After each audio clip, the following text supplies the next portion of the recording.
The Rochester Music Hall of Famer is up from Nashville, back in Rochester for a few days, and he's going to be performing at Lovin Cup tomorrow at, was it 5 o'clock and 7:30? 5 and 8:30. 5 and 8:30. Yeah. Okay.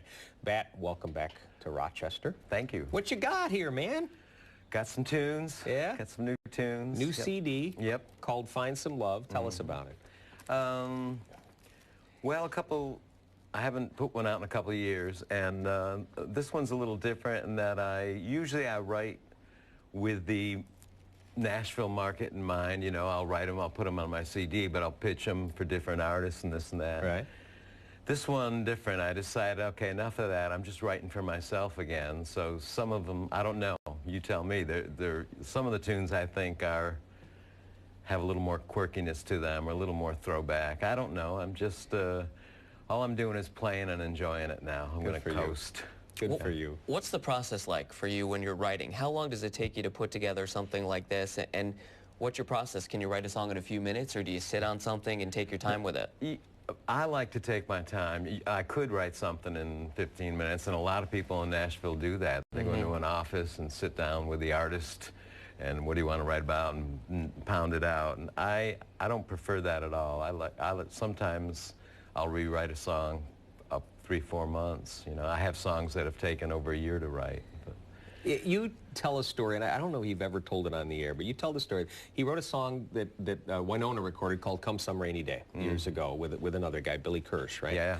And you talked about, this is what songwriters have to do. You talked about how you got that song to Winona, which became a huge hit for her. Yeah. But how did that, I mean, the process is sometimes just like, you just got to keep knocking on the door. Well, first of all, I had a publisher. Billy had a publisher, and the publisher's job is to bring your songs to the artists. So, you know, we knew not to trust that. And then I called the producer. I knew the producer of Winona.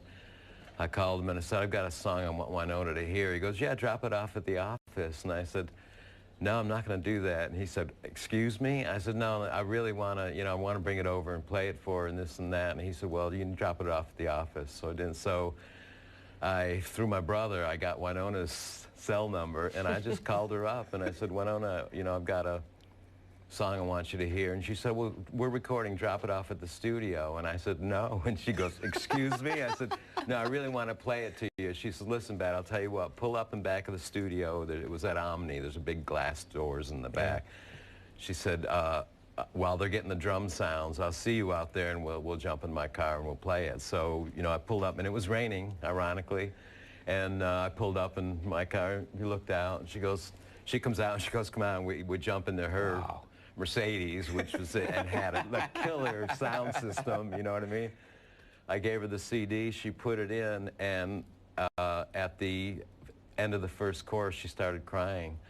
And I was like, is this a hold? And she said, this is a headlock. A hold is what means you want the song. Right. It's just theirs. And they recorded it like that night. They recorded it like 4 hours Isn't that later. a great story? My life That's cool. Changed. Yeah. Great story. The show's at Lovin Cup tomorrow.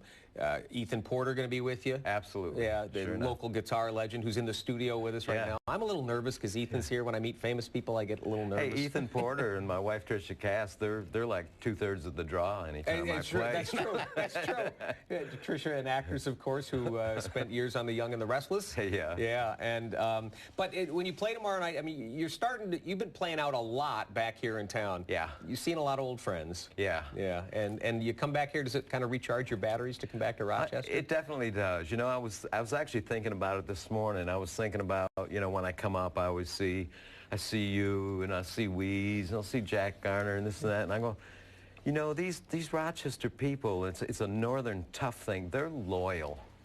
They stick with you, and I can live in Nashville and do whatever, but when I come up, my friends they're there, they'll come out, and I'll play and sing. Bat McGrath's new CD and the show at Lovin Cup. He's going to perform now.